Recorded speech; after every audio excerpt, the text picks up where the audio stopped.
Welcome to PIMCO Pod. In this episode, we discuss how the rapid adoption of AI is shaping U.S. productivity, investment, and labor markets, creating both economic opportunities and emerging risks.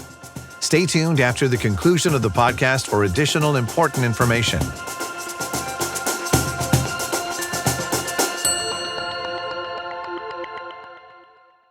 The AI-driven productivity tide may not lift all boats by Tiffany Wilding. In recent editions of Macro Signposts, we've emphasized how U.S. policy changes coinciding with the emergence of a new general-purpose technology, AI, may be accelerating adoption and diffusion of that technology, while also driving economic adjustments. So far, those adjustments have supported relatively stable real GDP growth in the U.S., but we see fragilities under the surface. AI-driven productivity gains have buoyed asset prices and supported consumption through wealth effects, while investment has been narrowly concentrated in AI implementation and infrastructure.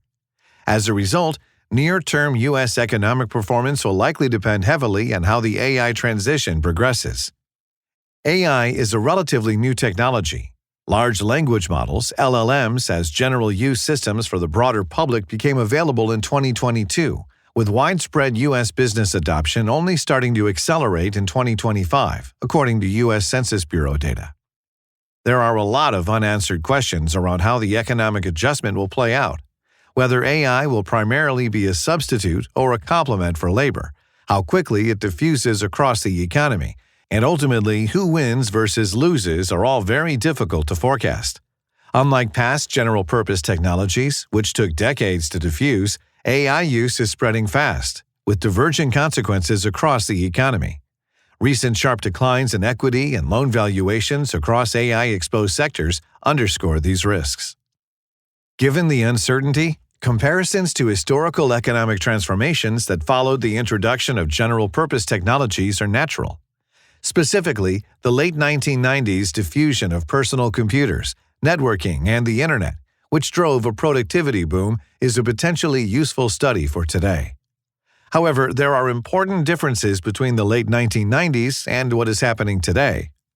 If 2025 is a preview, AI might not be a productivity tide that lifts all boats. Indeed, the risk is that much of the value AI creates will accrue primarily to capital holders, not workers. Lessons from the 1990s. In 1994, Nobel laureate economist Paul Krugman remarked that while productivity isn't everything in the long run, it's almost everything. Productivity-enhancing new technologies have tended to raise living standards by augmenting both supply and demand over time, a tide that lifts all boats. Achieving greater output with the same level of input, whether through technological innovation or any means, increases productive capacity simply by definition. As part of this trend, more productive workers tend to earn higher real wages, and more productive capital tends to earn higher returns. Higher real wages and profits should in turn encourage consumption and investment and support demand.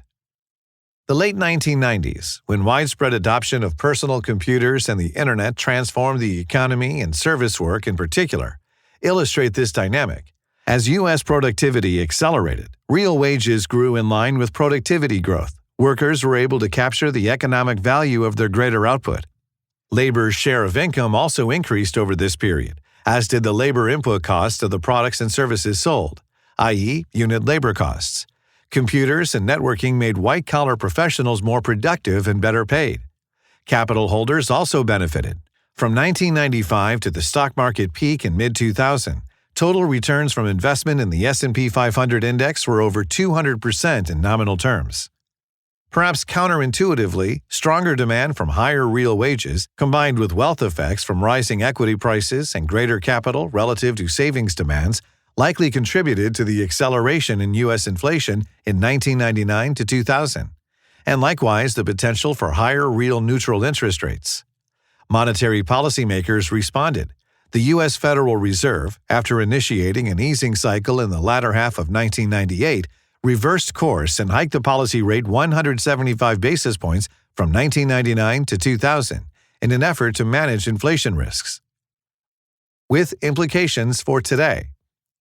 At first glance, today's AI adoption shares similarities with the 1990s tech trends. Productivity growth, which was especially sharp in 2023 through 2024, rising, albeit narrow, investment, and notable wealth gains. The critical difference is the distribution. In 2025, workers as a group captured very few, if any, of those benefits. Workers' real wage growth in 2025 slowed to a pace barely above 1%. This helped drive down labor's share of U.S. income to the lowest level in decades of reported history. For details, read our recent Macro Signposts, Why U.S. Productivity Gains No Longer Reach Workers. The flip side of labor's inability to capture the benefits of greater AI-related productivity is higher profits and capital returns. This difference between the 1990s and today may matter for near-term inflation and central bank policy. AI may spur both demand and supply sufficiently to put upward pressure on inflation and eventually prompt the Fed to hike rates. However, if the gains remain largely concentrated among capital holders, higher wealth and higher income individuals and households with lower propensities to consume, then the demand impulse may be weaker. This means the adjustment to a more AI-suffused economy could be more disruptive than we saw in the mid-1990s period. Greater labor displacement is a key risk. Compare a couple of well-worn sayings: history never repeats, but it rhymes, and this time is different. Which saying is better applied to AI's impact on the economy? Throughout history, new general-purpose technologies displace jobs, while also creating new ones. However, whether displacement and new job creation happen simultaneously is far from clear.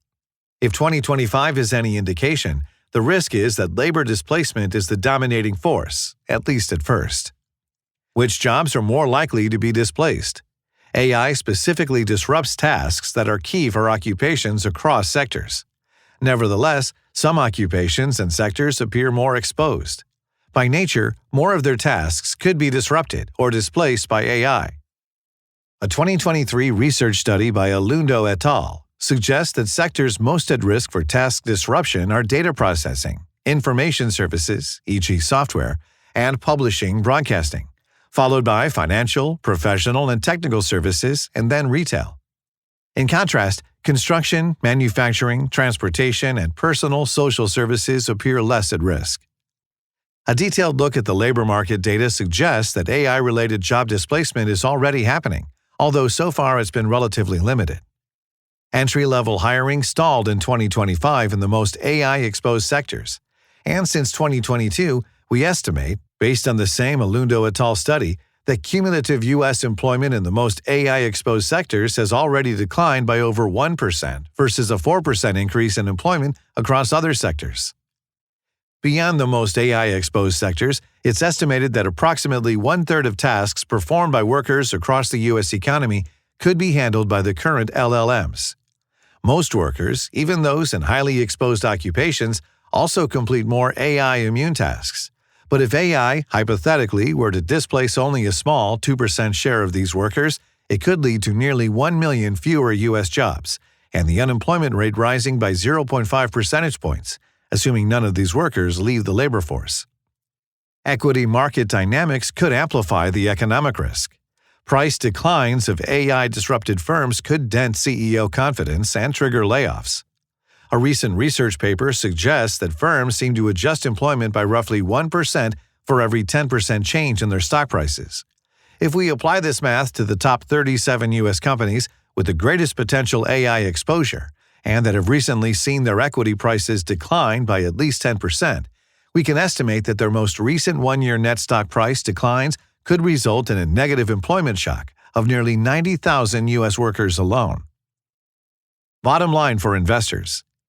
Innovation-driven productivity growth is often described as a tide that lifts all boats. The 1990s largely fit that narrative, when a productivity boom lifted real wages, increased supply and demand, and ultimately generated inflationary pressures. While an AI-led productivity boom could generate similar outcomes, the risk is that the economic adjustments seen in 2025 foreshadow more to come. That AI will likely create winners and losers, with capital holders the net winners. Although workers generally were more productive in 2025, labor's share of income fell, and we may see more net labor displacement ahead. AI could still end up benefiting most players in the U.S. economy over time, but the transition could be uncertain and perhaps disruptive for companies both within and across sectors. In this environment of divergence, we see a strong argument for investment diversification. As equity markets reprice both winners and losers and downside risks skew toward labor disruption, high-quality bonds may provide an effective hedge alongside attractive return potential.